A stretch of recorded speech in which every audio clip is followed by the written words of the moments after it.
I do not watch war movies or programs, but a few days ago I just caught half a minute of a documentary on the role of the Royal Air Force at the Battle of Britain in the Second World War.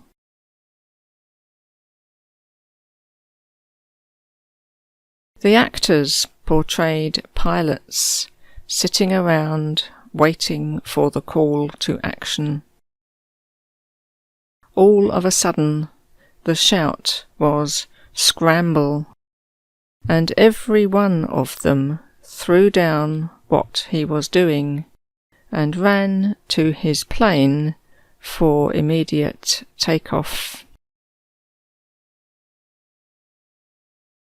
The narrator said that they had 90 seconds to get into the air in order to be in a good position to intercept the attacking planes.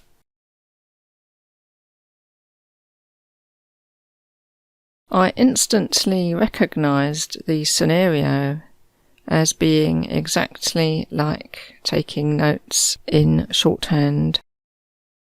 One moment waiting quietly and at rest, yet alert and ready, and in a split second leaping into action with only one thought and goal in mind.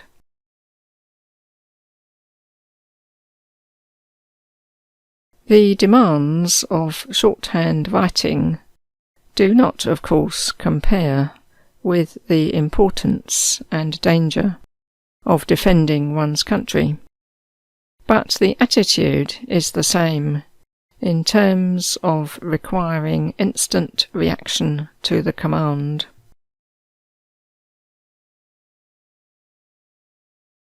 In my college class, gaining a knowledge of the shorthand system was really the easiest part.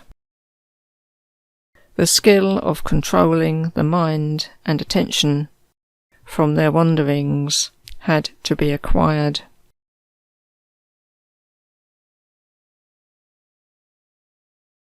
Once the teacher said the words "Ready, begin" before starting the passage, then all our attention was focused on turning sounds in ears into marks on paper.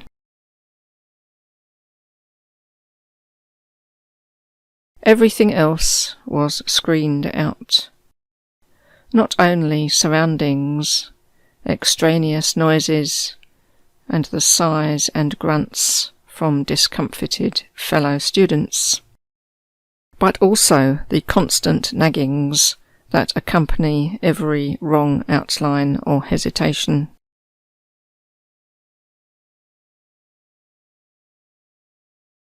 The necessity to shut these distractions out is something we all learned from raw experience as we went along, rather than being told about it.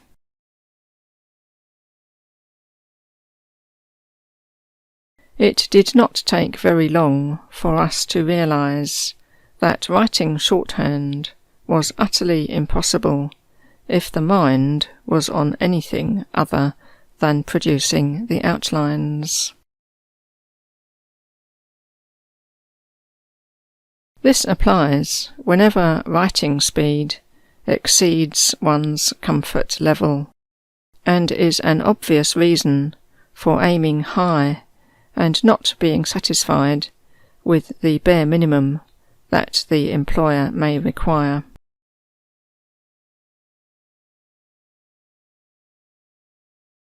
Distracting thoughts can pile themselves up alarmingly, clamouring for attention, and the final and most dangerous one is this: is it near the end yet? Teacher and high-speed writer Emily D. Smith gave the valuable advice that one must always assume that the speaker will go on forever, and that this is the only way to prevent such a disastrous, shorthand-destroying thought from coming up in the mind.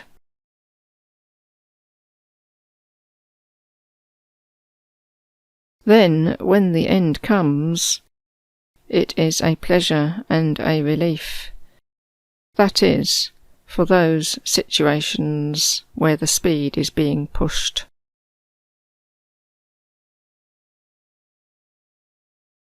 I would guess that most shorthand students nowadays are learning without the benefit of a communal classroom situation for part or all of their studies.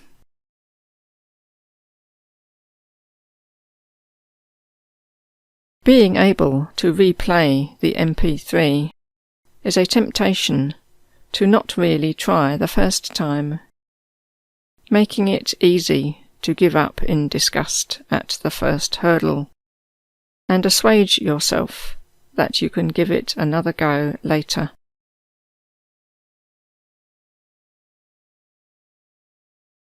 In class, you have to start writing when the teacher decides, and it is expected that you will do your best effort, read it back, or make a complete transcript. Then do it again faster when you have practiced some of the outlines.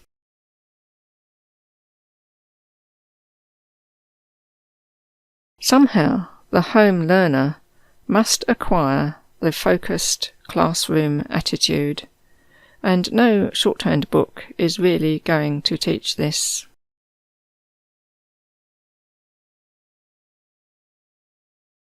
You might be able to revive this attitude from your school or college days, or you may have to reach down into your boots and drag it up from the depths.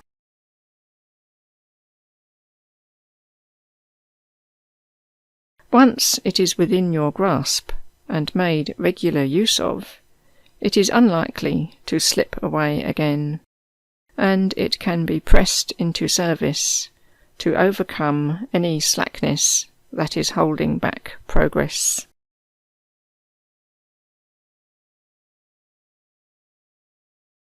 The idea that it doesn't really matter, it's only shorthand practice, will be reflected in the quality of the shorthand notes, and the attainment of greater speed and ease of writing will drift out of reach.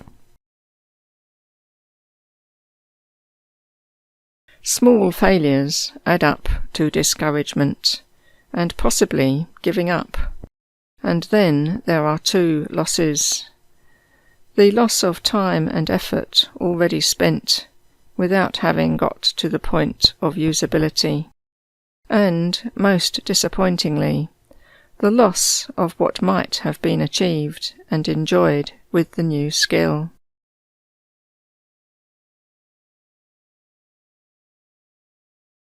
Whatever is practiced will eventually become automatic.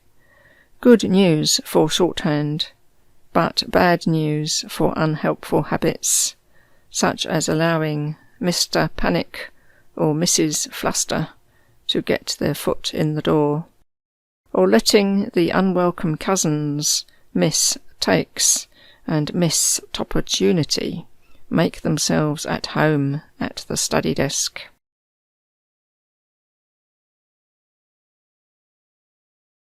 It is interesting that Scramble is a blend of Scrabble, to scratch, scrape, scrawl or scribble, and Scamble, to mangle, shuffle or move awkwardly. It is also related to shambles, which means a mess, scene of destruction, carnage. The word comes from the name for a butcher's shop, stall or bench.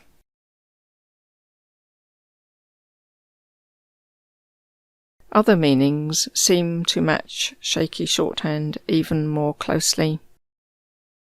To collect up in a hurried or disorderly manner. To cause to move hastily as if in panic.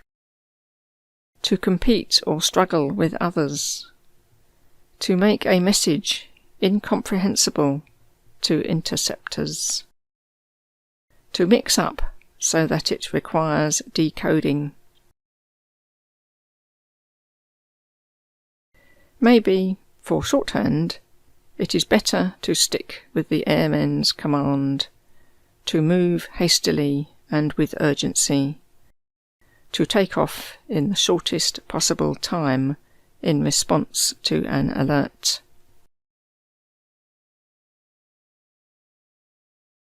This concentrates on the speed aspect, while at the same time maintaining efficiency and control, without allowing the situation to descend into chaos.